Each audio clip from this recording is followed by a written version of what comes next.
अब बात 390 करोड़ की उस फिल्मी कहानी की जिसका क्लाइमैक्स अब तक सामने नहीं आया। उस फिल्म में बॉलीवुड की सुपरहिट जोड़ी राहुल और अंजलि के नाम पर ही पटकथा तैयार हुई और विलन के रूप में सामने आए 390 करोड़ की अकूत काली कमाई के धनकुबे, जिनका अब पर्दाफाश हो चुका है। जी हां, कहानी फिल्मी जरूर है लेकिन रील से निकलकर रियल पिक्चर का रूप ले चुकी है। महाराष्ट्र के जालना में एक स्टील कारोबारी के यहां पड़े इनकम टैक्स की रेड ने अधिकारियों के होश फाख्ता कर दिए। सवाल यह है कि एक स्टील कारोबारी और उसके सहयोगियों के पास इतनी बेनामी संपत्ति आई कहां से, कैसे आई? देखिए इसी पर हमारी खास रिपोर्ट।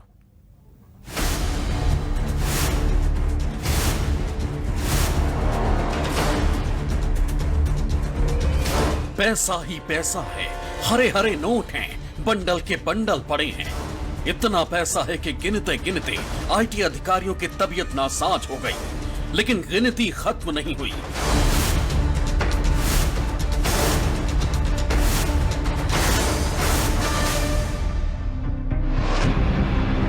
यहां नोट है, वहां नोट है, आगे नोट है, पीछे नोट है, मानो खजाना मिल गया हो। आंखें फटी की फटी रह गईं। गजब की काली कमाई जुटाई थी एसआरजे स्टील कंपनी के सुरेंद्र पित्ती और कंपनी के दूसरे निदेशकों ने।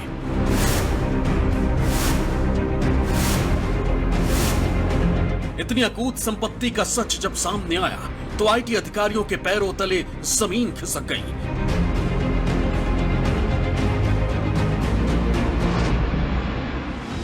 महाराष्ट्र के जालना में कालिका स्टील कंपनी के डायरेक्टर घनश्याम गोयल और कंपनी के कई निदेशकों के घर और फार्म हाउस पर आईटी की ये रेड पड़ी थी। आईटी रेड की इनसाइड स्टोरी की एक एक बात बताएंगे। पहले ये देखिए रेड कहां कहां हुई। पहली रेड कालिका स्टील कंपनी के डायरेक्टर घनश्याम गोयल और कई निदेशकों के घर पर पड़ी। ये रेड गुरु बच्चन चौक वाले उनके घर पर हुई। दूसरी रेड विमल राज सिंघवी के दफ्तर पर पड़ी। विमल राज एक निजी फाइनेंसिंग सेक्टर से जुड़ा है, यहां भी बड़े पैमाने पर काली कमाई मिली। तीसरी रेड प्रदीप बोरा, ये भी एक निजी फाइनेंसर, डीलर और व्यवसायी है। प्रदीप के ठिकाने पर भी आईटी की टीम ने रेड डाली। दरअसल आयकर विभाग को स्टील, कपड़ा व्यापारी और रियल एस्टेट डेवलपर के अकुत संपत्ति की जानकारी मिली थी, जिसके बाद आयकर विभाग ने जांच पड़ताल शुरू की। एक प्लान तैयार किया गया जिसके लिए एक या दो नहीं बल्कि 120 गाड़ियां हायर की गई और इसके बाद काली कमाई के इन डायरेक्टरों पर आयकर विभाग ने अपनी कार्रवाई शुरू की। आईटी विभाग के पास इस बात के पुख्ता सबूत थे कि रियल एस्टेट डेवलपर के ठिकानों पर काली कमाई का ढेर लगा हुआ है। ऐसे में एक सीक्रेट ऑपरेशन लॉन्च किया गया। इस ऑपरेशन में 400 आईटी अधिकारी शामिल थे। आईटी अधिकारियों को 5 टीमों में बांटा गया था। रेड को एक साथ कई ठिकानों पर अंजाम देने के लिए 120 गाड़ियों को हायर किया गया। हर गाड़ी पर दुल्हन हम लेकर जाएंगे का स्टिकर चस्पा थे। स्टिकर को देखकर सभी ने यह समझा कि शादी के लिए बाराती आए हैं। ऐसे में किसी को शक नहीं हुआ। रेड को अंजाम देने के लिए इन्हीं गाड़ियों का इस्तेमाल हुआ था। इस गाड़ी पर दुल्हन हम ले जाएंगे का स्टिकर साफ साफ नजर आ रहा है। बाकायदा इसके लिए कोड वर्ड बनाए गए थे। पहला कोड वर्ड था राहुल वेड्स अंजलि और दूसरा कोड वर्ड था दुल्हन हम ले जाएंगे।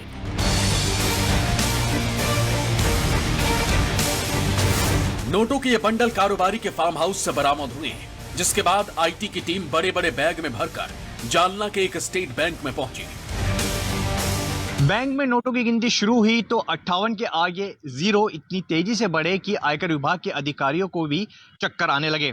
नोट गिनने के लिए करीब 13 मशीनें मंगानी पड़ी।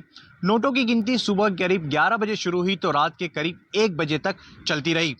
नोटों का आंकड़ा इतना बड़ा था कि नोट गिनते गिनते कई कर्मचारियों की तबीयत बिगड़ी, लेकिन नोट की गिनती जो है वो खत्म होने का नाम ही नहीं ले रही थी। नोटों की गिनती जब पूरी हुई तो कैश ही 58 करोड़ तक पहुंच गया। इतने नोट थे कि ढेर लग गया।